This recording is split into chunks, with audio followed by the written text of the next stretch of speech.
మన ప్రభు అయిన యేసుక్రీస్తు నామములో మీ అందరికీ శుభములు తెలియజేయచ్చు ఉన్నాను. ప్రియ దైవజనమా, షారోన్ మన్నాలో భాగముగా ఈ దినం మరొక వాక్య భాగమును ధ్యానించుకుందాము.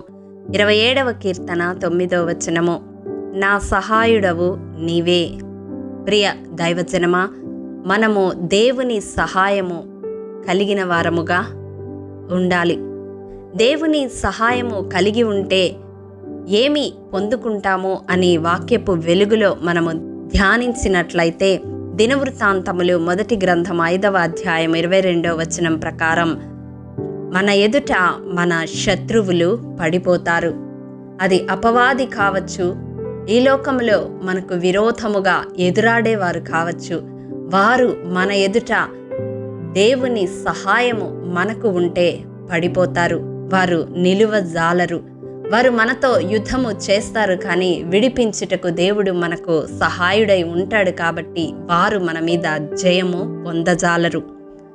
రెండవదిగా మనం చూసినట్లయితే యెషయా గ్రంథము 50వ అధ్యాయము 9వ వచనం ప్రకారం ఎవ్వరూ మన మీద నేరస్థాపన చేయలేరు. మన మీద నేరస్థాపన చేయాలని ప్రయత్నించినప్పటికీ దేవుడు మనకు సహాయుడై ఉండుట వలన దానిని వారు రుజువుపరచలేరు. మూడవదిగా చూసినట్లయితే 18వ కీర్తన 29వ వచనం ప్రకారం సైన్యములను మనము జయిస్తాము, ప్రాకారమును దాటుతాము. అంటే మన జీవితములో అడ్డుబండలుగా ఏవైతే ఉన్నాయో వాటిని మనము దాటగలుగుతాము.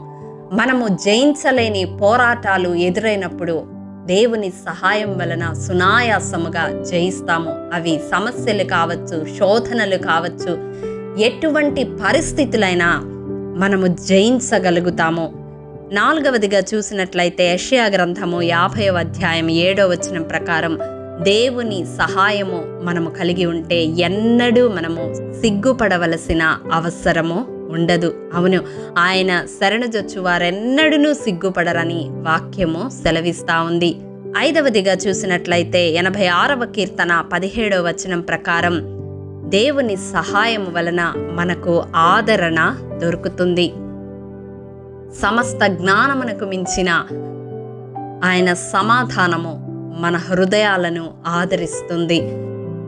ఆరవదిగా 63వ కీర్తన 7వ వచనం ప్రకారం దేవుని సహాయము మనకు ఉంటే మనము ఉత్సాహధ్వని చేసేవారముగా ఉంటాము. ఎటువంటి స్థితి గుండా మనము వెళ్ళవలసి వచ్చినప్పటికీ దేవుని సహాయము కలిగి ఉంటే నిత్యము సంతోషించే వారముగా ఉంటాము. శ్రమలయందు సంతోషిస్తాము, పోరాటాలందు సంతోషిస్తాము, దుఃఖ సమయములో, కష్ట సమయములో సంతోషించగలుగుతాము. ఎందుకంటే ఇమ్మానుయేలు దేవుడు మనతో కూడా ఉండి ఆ పరిస్థితులన్నిటి నుండి విడిపిస్తాడు అనే నిరీక్షణ కలిగి ఉంటాము. కాబట్టి చివరిగా 146వ కీర్తన 5వ వచనం ప్రకారం దేవుని సహాయము కలిగి ఉంటే మనము ధన్యులము. ప్రియ దైవజనమా, మరి ఇంత గొప్ప మేలులు మనము దేవుని సహాయము వలన పొందుకుంటున్నాము కదా, పొందుకుంటాము అని తెలుసుకున్నాము కదా. మరి దేవుని సహాయము కలగాలి అంటే మనమేం చేయాలో తెలుసా? 28వ కీర్తన 7వ వచనం ప్రకారం మన హృదయము ఆయన యందు నమ్మిక ఉంచాలి. అవును ప్రియ దైవజనమా, ఈ లోకములో మనుషుల సహాయము వ్యర్థము. దేవుడే మనకు సహాయుడుగా ఉండాలి. ఈ అంత్య దినాల్లో, ఈ అపాయకరమైన కాలాల్లో మనకు, మన కుటుంబాలకు దేవుని సహాయము ఎంతో అవసరము. దేవుడైతే వాగ్దానం చేస్తూ ఉన్నాడు, నీకు సహాయము చేయువాడను నేనే అని.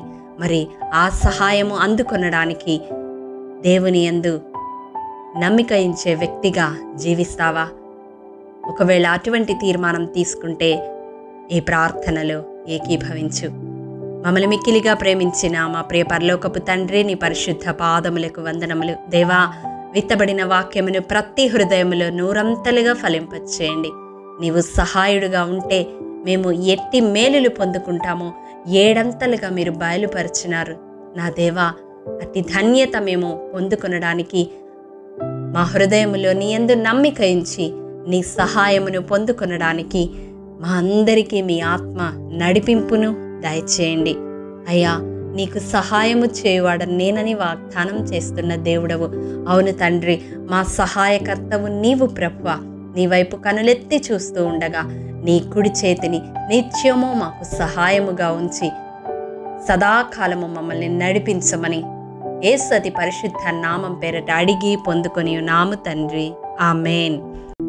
ప్రియ దైవజనమా, అనుదినము షారోన్ మన్నా ద్వారా అడగబడుచున్న నెంబర్ ఇన్ బైబిల్ క్విజ్ ప్రశ్నలకు సమాధానములు ప్రతి నెల మొదటి వారము కామెంట్ బాక్స్లో పోస్ట్ చేయబడతాయి. కాబట్టి గమనించి మీకు తెలియని ప్రశ్నలకు సమాధానములు తెలుసుకొనగలరని ప్రభు పేరట మనవి చేయుచూ ఉన్నాము. ప్రియ దైవజనమా, ఈ దినం నెంబర్ ఇన్ బైబిల్ క్విజ్ ప్రశ్న: 700 మంది రాజకుమార్తెలను భార్యలుగా కలిగిన రాజు ఎవరు? మీ సమాధానం మాకు తెలియజేస్తారు కదూ. ప్రభు కృప మనందరికీ తోడైండును గాక. ఆమేన్. ప్రియ దైవజనమా, ఈ దినము జన్మదినము, వివాహ దినము జరుపుకుంటున్న వారికి షారోన్ గ్రూప్ తరపున హృదయపూర్వక శుభాకాంక్షలు తెలియజేయుచూ ఉన్నాము. దేవుడు శ్రేయస్కరమైన ఆశీర్వాదములతో ఈ సంవత్సరాది నుండి సంవత్సరాంతము వరకు మిమ్ములను నింపాలని ప్రార్థిస్తూ ఉన్నాము. ఆమేన్.